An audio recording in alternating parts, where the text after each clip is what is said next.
Okay, new this year with Google Classroom is practice sets. It's probably my favorite thing that Google has come up with in a long time. A lot of us have noticed this new sidebar. They show up here. This is where you kind of go to see all of your practice sets. You can save them and reuse them as many times as you want from year to year, from century to century. Um, okay, another place that you'll probably most likely utilize to share them with students if you go into a classroom and create an assignment, they're going to show up down here where it says practice sets. Okay. When I click on that, it's going to take me to the same place as before, but this is where I would choose one to assign to students. Okay. If I want to create a new one, I click create. I'm going to make a new one. Okay. I'm going to focus on math. You can use this for any type of skill. Okay. I'm going to type math there. Um, I'm going to get rid of this first question because I don't want to do a lot of work. I want to be efficient as a teacher. iReady has a lot of resources for us. I looked through my fourth grade iReady account and I happened to find this worksheet. Okay, you can upload files from anywhere by just navigating these tabs right here. But I'm going to choose this one. It's going to open it up in this view. And then what I do is I just click and drag over each individual question that I want to include.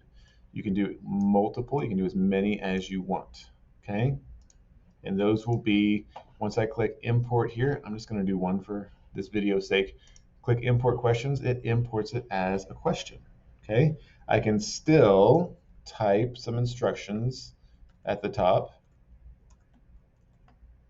okay? If this image, if I feel like my students are gonna have a hard time viewing it, I can still resize the image, okay?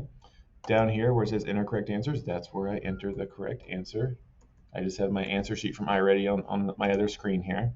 Okay. Another thing I really like where it says see suggested.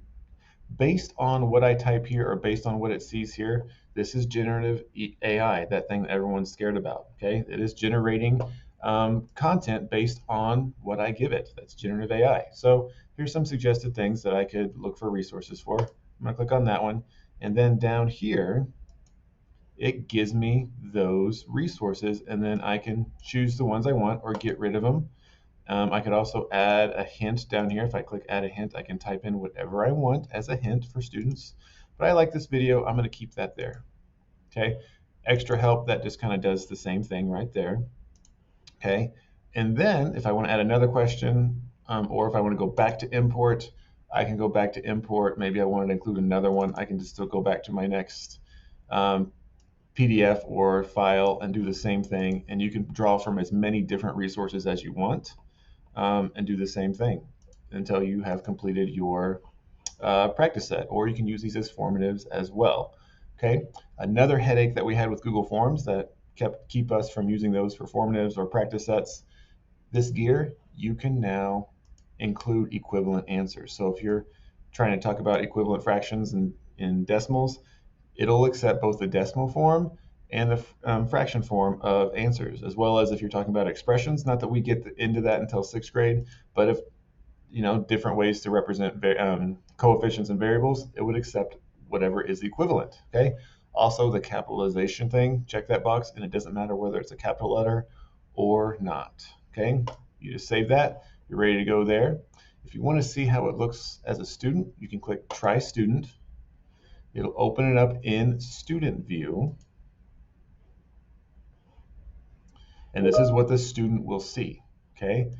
Also, what I love right here, where it says click show work. Okay, students clicking this pin, they can show their work. You can just ask them to show their work. Okay. Some teachers have seen it, but I have these handy dandy things, which are pads that plug in just like a mouse, and it has a little stylus. So if you have students with tactile issues, or if you just want to check out, I have a whole class set. If you want to check them out and try them out, students can actually draw with a pen and pencil on their practice sets. And you as a teacher on your teacher end, when you view their reports, you see the work that they produced for you. Okay. And then also they can write their answer right here. See, and it's going to tell them up in the right corner, if you're looking at this, what they wrote. Okay. Then students can check their response. It's of course going to say it's incorrect. It's going to try again. This little light bulb is going to flash. They click the light bulb. It gives them the resource you provided for them. Then they go back, okay, and try it again. Erase that, and then they write, oops, check their pen, rewrite the correct answer, check it again, and boom, they are correct. Okay, now that's all I'm going to show you with my face on here. Oh, and there's confetti. Congratulations. That's all I'm going to show you on my end. I'm going to share a video that I have with a Google rep that walked me through what it looks like on your teacher end and all the really cool information and data you gather from these practice sets that you can then use for switching up and differentiating your instruction in the future.